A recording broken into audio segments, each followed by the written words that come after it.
হরে কৃষ্ণ। সেই প্রভুর কথাই কিছু বলবার চেষ্টা করছি। বড় বড় মানুষেরও ভুল হয়, সবাইরই ভুল হয়, আর প্রায় সারা জীবনই ভুল হয়। তাই এই জন্যে ঘাবড়াবার কিছু নেই। এর থেকে মুক্ত হওয়া তো খুব শক্ত, কিন্তু একে পরিমার্জনের দরকার আছে। তাই ঘাবড়ানোর কিছু দরকার নেই। শুধু কি করলে হবে না, এর জন্যেই চাই সেই সৎসঙ্গ। সৎসঙ্গ অর্থে একটা উৎকৃষ্ট নতুন বিচার। তাই পুরনো বিচারকে ছেড়ে এই উৎকৃষ্ট নতুন বিচার জীবনে যদি আনো, তাহলে তোমার জীবন পাল্টে যাবে। দিশা যেরম হবে, দশাও সেরম হবে। আর এই সৎসঙ্গের মাধ্যমেই তোমার রাগ, দেশ, হিংসা এগুলো সব যাবে। রাগ মানে কিছু চাওয়া, দেশ মানে কিছু না চাওয়া। এই চাওয়া আর না চাওয়া, এই নিয়েই তো সংসার।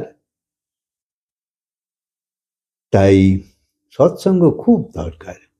বিনা সৎসঙ্গে তো তোমার বিবেক হবে না, অর্থাৎ কোনটা নিলে আমার জীবনের সঠিক আমার উপকার করবে সেইটা তো জানা খুব দরকার।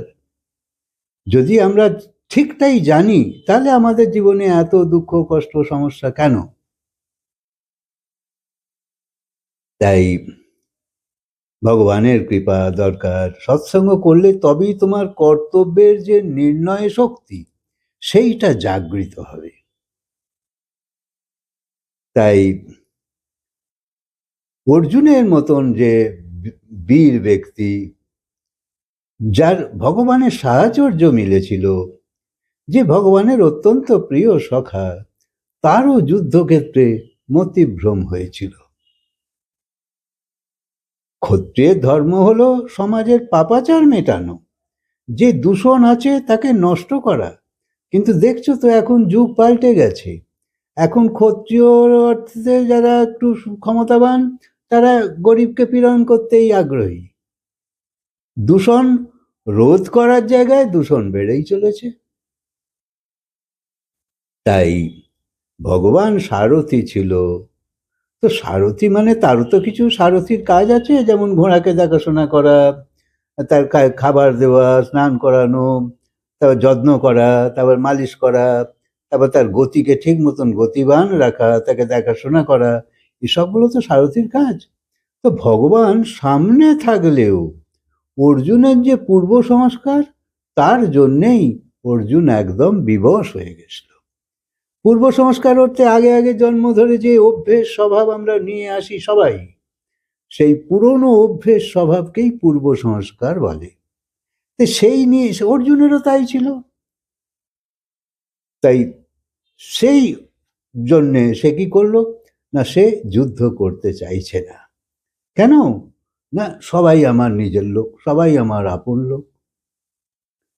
অথচ আমরা সৎসঙ্গের মাধ্যমেই বারবার বোঝবার চেষ্টা করছি, কেউ তোমার আপনও নয়, কেউ নিজেরও নয়, কোনো কিছুই তোমার নয়, শুধু এই জন্মের জন্যে দেখা যাচ্ছে।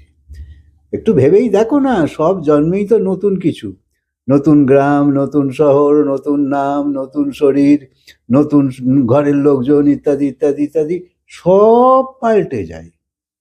আর পুরনো কোথায় কি ছিল তোমার কিছু মনেও থাকে না ন্যাচারালি। তো সেই জন্য কি হচ্ছে, যে তুমি সবসময় একটা নতুন নতুন পাচ্ছ। তাই এই জন্মেই যা পেয়েছো, যা আছে, যা কিছু, এও তোমার থেকে সব চলে যাবে নিশ্চিত। তাই এত মাহাত্ম্য দিয়ে কে আগলাবারই বা কি আছে? কখনো পাবে, কখনো পাবে না, হাসি কান্না এ থাকবে। খালি বুঝদার হও, বুঝদার হও। তাই মানুষ জন্ম যেহেতু সবচেয়ে মূল্যবান এবং সবচেয়ে ভাগ্যশালী তুমি, তাই হীন ভাবনা ছেড়ে দিয়ে নিজের লক্ষ্যের দিকে গতি আনো। লক্ষ্য কি না, সত্যকে জানা। তুমি মিথ্যেকে নিয়েই আছো, অথচ স্বীকার করো না, কারণ জানো না। ঠিক ঠিক না জানলে তুমি স্বীকার করবে কেন?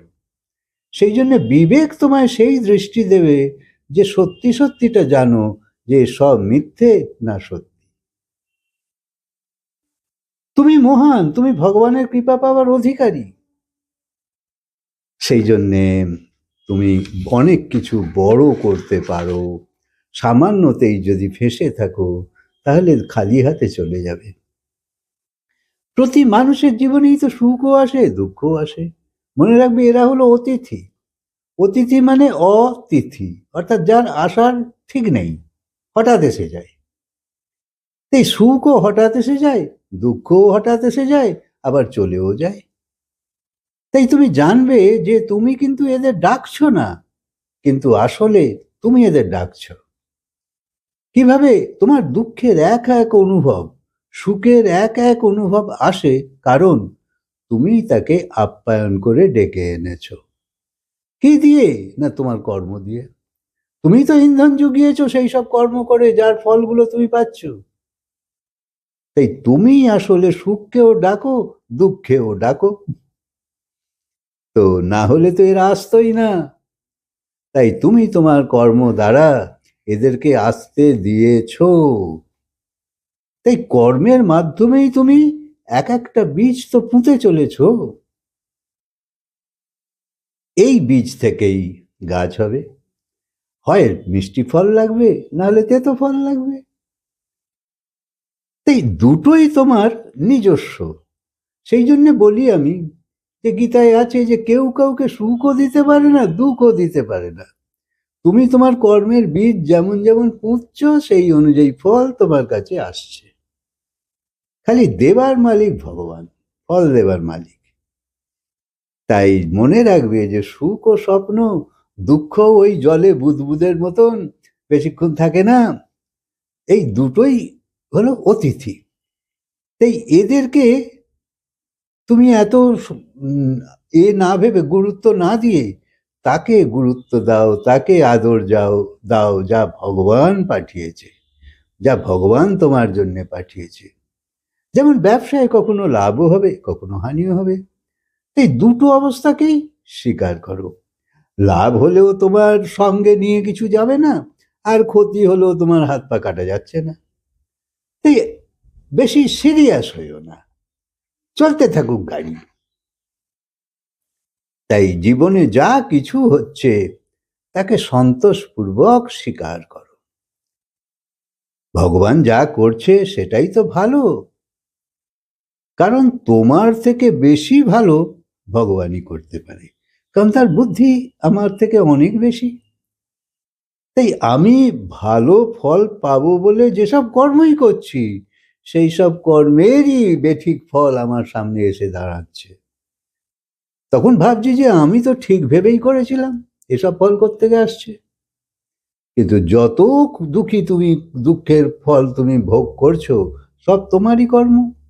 অথচ তুমি তো ভালো ভেবেই করেছিলে। তাই ভাবো, যা তুমি করছো তাতে তোমার ভালো হবে না, বরং ঈশ্বর যা করছে তাতেই তোমার ভালো হবে। একবার এই কথাটা বিশ্বাস হয়ে গেলে মনে হবে যে আর আমার বেশি কিছু ভাবার দরকার নেই, ভেবে ভেবে আর অনেক কাজ করবার দরকার নেই। ভগবানের সান্নিধ্যে যাই, তার বুদ্ধি চাই, এবং সেই বুদ্ধি মারফত যেসব কর্ম আমার মনে উদয় হবে আমি তাই করব, এবং সেই কর্ম ভগবানকে সমর্পিত করব। তাহলে তোমার জীবনে সেই সব কর্মের ফলের ভোগ চলে যেতে থাকবে। একে তো পুরনো কর্মের, সঞ্চিত কর্মের ভোগ এখনো প্রচুর বাকি, ভাবতে পারবে না। অনন্ত জন্ম লাগবে সেই সব ফল ভোগ করতে, তার উপর নতুন কর্ম করে চলেছি। তাহলে তুমি কবে আর সুখ পাবে, তাই না? তাই সেই সব দূর অভিসন্ধিকে ছেড়ে ভগবানের আশ্রয় নাও, তো তোমার জীবন শুধরে যাবে। হরে কৃষ্ণ। কথাকে আজকে বিরাম দিই, আবার বলবো।